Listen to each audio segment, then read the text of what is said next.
Si vous êtes joueur sur live, vous ne devez pas prendre en compte les informations qui vont suivre. Merci. Quelque part dans l'univers. Année 2050.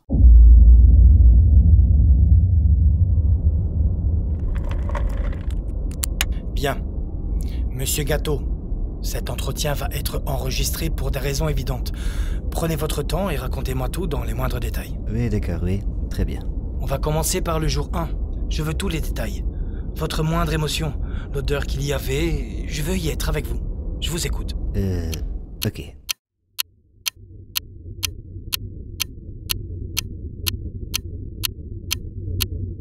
On est le 1er janvier de l'an 2000. Et j'ouvre les yeux, totalement sonné. La première chose que je remarque, c'est ce bruit effroyable. Comme des impacts de balles qui passeraient à quelques centimètres de mon crâne. Quand je reprends enfin mes esprits et que je lève les yeux, je suis à ses côtés. À côté de qui? Du cube. Il est là, devant moi. Et tout autour, c'est le chaos. J'arrive pas à décrire la scène tellement elle est inimaginable.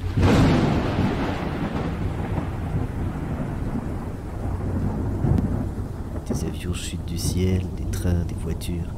Il y a des tornades, de la pluie battante et des éclairs partout.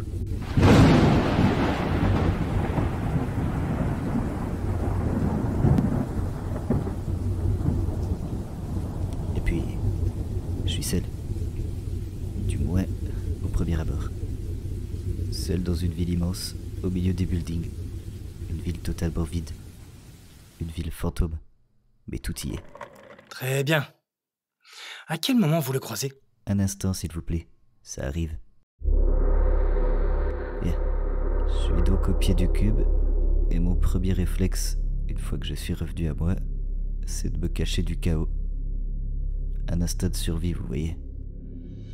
Je vois qu'à quelques dizaines de mètres de là où je suis, il y a ce qui semble ressembler à une banque, alors, après avoir analysé le pattern des objets tombant du ciel, et après avoir prié de toutes mes forces... Vous êtes croyant, monsieur Gâteau? Non, pas du tout. Mais je vous assure que dans ce genre de situation, on le devient. Très bien. Continuez. Je prends une impulsion sur mes jambes, du moins j'essaye, et je cours. J'esquive tout ce que je peux esquiver. Les hélices d'un avion tombent à quelques centimètres de moi. Mais après des secondes qui ont paru être des heures, j'arrive à me réfugier à l'intérieur du bâtiment. Et là, je peine à comprendre ce qui se passe. Je vais rester assis pendant, je dirais, 30 minutes, à regarder ce monde absorber la totalité du nôtre. Et c'est là que je l'aperçois pour la première fois. Il est donc arrivé une trentaine de minutes après vous? Oui, c'est ça, oui. C'est comme s'il était apparu. Comme par magie. Désolé. Concentrez-vous, monsieur Gâteau. Prenez votre temps, mais concentrez-vous. Bien. Comment s'est passé votre premier contact? Je l'ai d'abord observé, tout comme moi quelques minutes auparavant. Il avait l'air totalement perdu. Il se cachait avec ses bras au-dessus de la tête comme un enfant le ferait quand ses parents le grondent. C'est amusant quand on finit par connaître le personnage. Après quelques minutes, j'ai entrouvert la porte de la banque où j'étais réfugié. Et j'ai crié. C'était compliqué. Parce qu'avec le bruit que générait le chaos à l'extérieur, se faire entendre n'était pas facile. Mais il a fini par tourner la tête dans ma direction et il m'a vu. Il s'est mis à courir vers moi sans réfléchir. J'ai compris que ça allait être la merde. Après avoir esquivé à son tour la foudre tout autour de lui, à quelques mètres de l'entrée, il a été percuté par une voiture venant du ciel. Par chance, seule sa jambe était coincée dessous. Je suis donc sorti, sans vraiment penser au danger, et j'ai réussi à l'extirper de cette situation. Je l'ai traîné jusqu'à l'intérieur de la banque. Et c'est donc comme cela que vous avez rencontré pour la première fois monsieur Mendez? Tout à fait. Il hurlait de douleur. Bon, on n'a pas pu faire les présentations tout de suite, ça je vous l'avoue. J'ai d'abord fouillé l'endroit où nous étions pour trouver de quoi lui faire un bandage à la jambe. C'était une scène de crime, il y avait plein de sang partout. Une vraie fillette. Il a fini par se calmer et reprendre ses esprits. Je dirais une heure après qu'il soit arrivé ici au pied du cube. Il savait pas comment il avait atterri ici. Du coup, Je lui ai expliqué.